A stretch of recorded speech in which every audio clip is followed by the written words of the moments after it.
I believe it started when I was around 6 years old. My parents often had friends over in the house. I didn't know they were polyamorous OFC. One day I was outside playing, got hurt, and when I ran inside caught my parents making out with some random guy.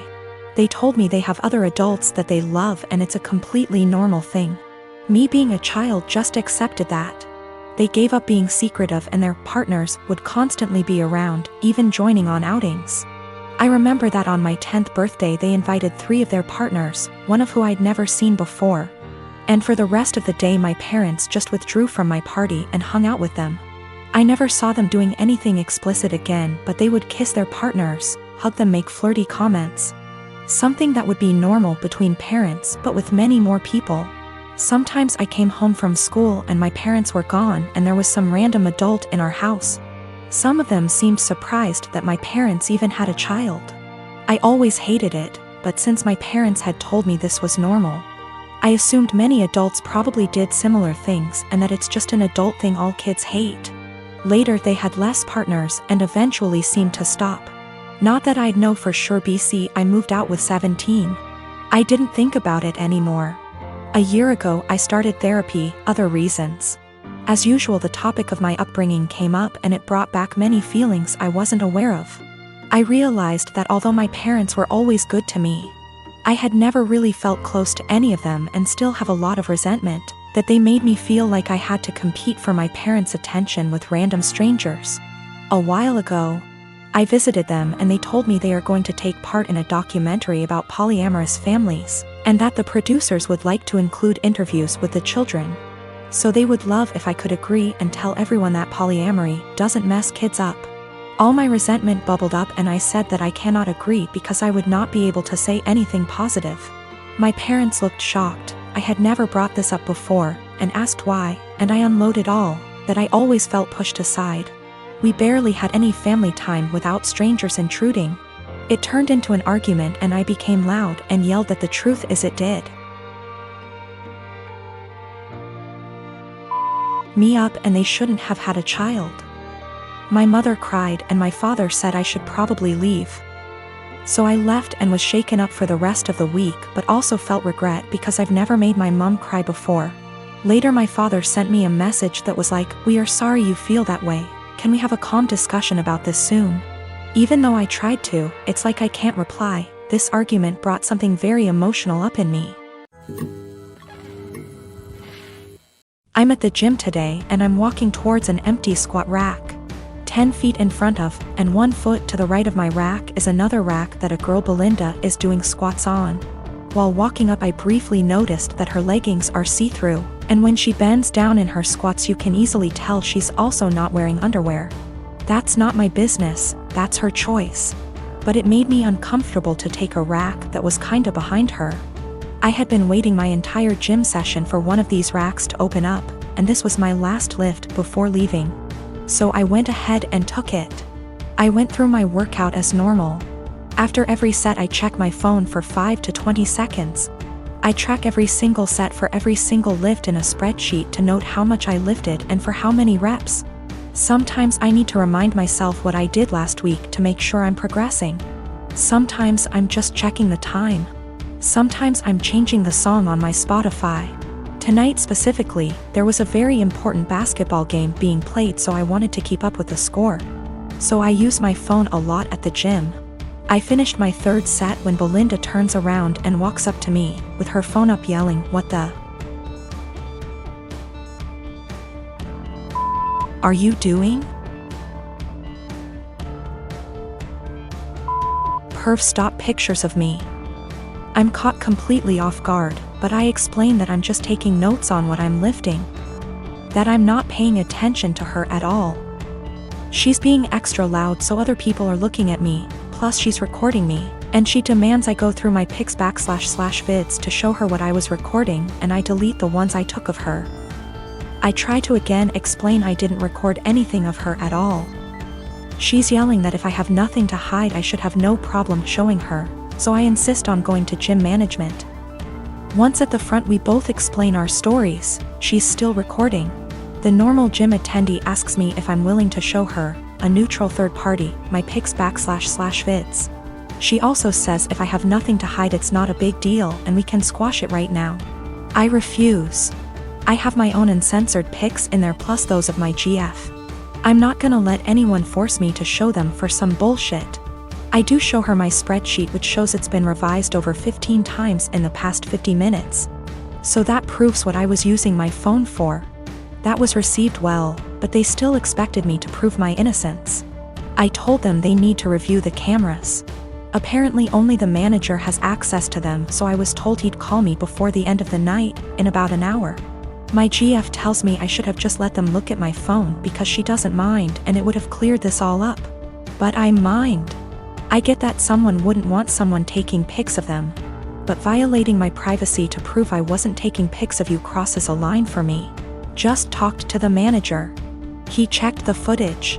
He couldn't see what was on my screen in the footage. But he said it looks like I had my phone pointed towards the ground right in front of me the whole time. In his opinion, not high enough to even take a pic of her, and never angled in her direction. Apparently I was gonna get banned from the gym if the cameras didn't absolve me. And also I'm not the first person that has been accused by Brenda, but she legit had a creeper before. I have a cousin, Kat, who got married to Henry early this year. We weren't close as kids, she was pretty spoiled and would always brag about how much designer stuff she has. Be really mean to people under the guise of just trying to help, etc.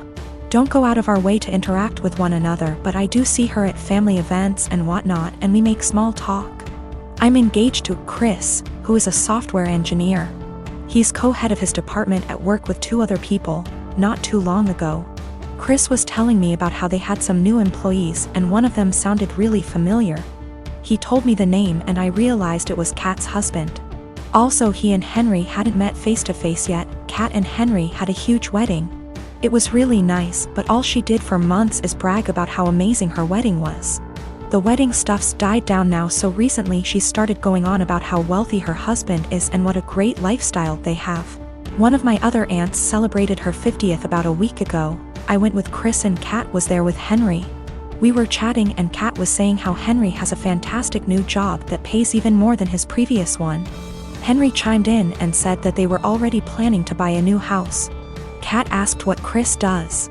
I said he was an engineer like Henry and he has a good job too, but I'll admit I left out where he works on purpose. She smiled and nodded, then said it's fine. She understands that I'm embarrassed and want to keep it quiet. So that was pretty much the end of our conversation then. When we were leaving, she pulled me aside and told me to let her and Henry know if we needed help with the wedding. Obviously I knew what she meant and it was just another dig, but I said, "Bye," and left. Literally 2 days later, I get a DM from Kat and she's furious, well, as much as one can be through text. That I didn't tell them that Chris was one of Henry's bosses. Henry was shocked to see him in the office and Chris made a comment, "Tell Kat OP and me don't need help but thanks for offering." Henry's really embarrassed and so's Kat, and she said that we made them look bad on purpose and if she knew, she'd have never made those comments. It was my duty to tell her and Henry. Chris and I had a really good laugh over this, but she sent a text out to the family group chat we have saying how she was blindsided by me. A few others said that what we did was petty and wrong. I've been with my wife for 2 years. She has a 21-year-old son. I have a 14-year-old daughter from my previous marriage. My late wife passed away in 2014. She left a few things for our daughter, including a gold jewelry set.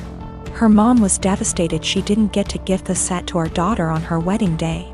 I keep it in my closet since it's expensive and my daughter is too young to have it. I'll hopefully gift it to her on her wedding. We were sitting in the kitchen when my stepson was hesitant to ask me something. We're in good terms but have our fair share of arguments. He said his fiancée was taking something from his mother's and my closet, saw the jewelry set and liked it very much. He asked if he could borrow it so his fiancée can wear it at her cousin's wedding. I found this unacceptable. I told him his fiancée had no business being in the bedroom and that the jewelry isn't mine. It's for my daughter. He asked me if my daughter will agree to let him borrow it if he talked to her. I told him not to even talk about it again. He got all pissed and said things I do not remember. When he and his fiancée were at the wedding, I discovered that the jewelry set was gone.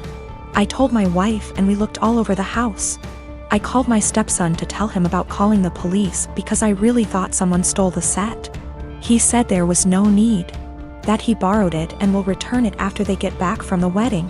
I yelled at him and told him to come back with it right then.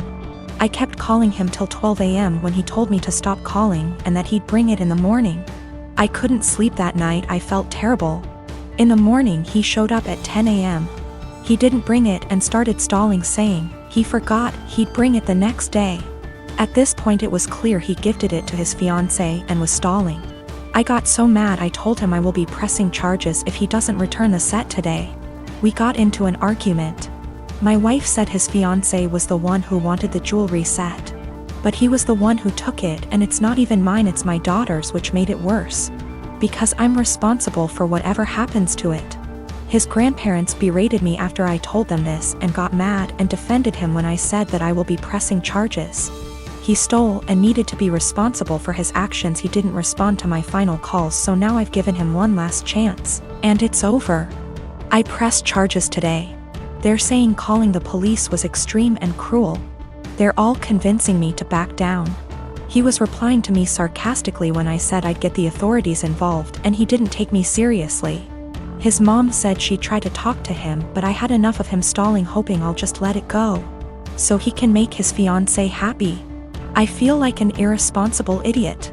I can't even look at my daughter without feeling frustrated and infuriated. I'm hurt, but what's worse is that this is my daughter's property that I couldn't take care of.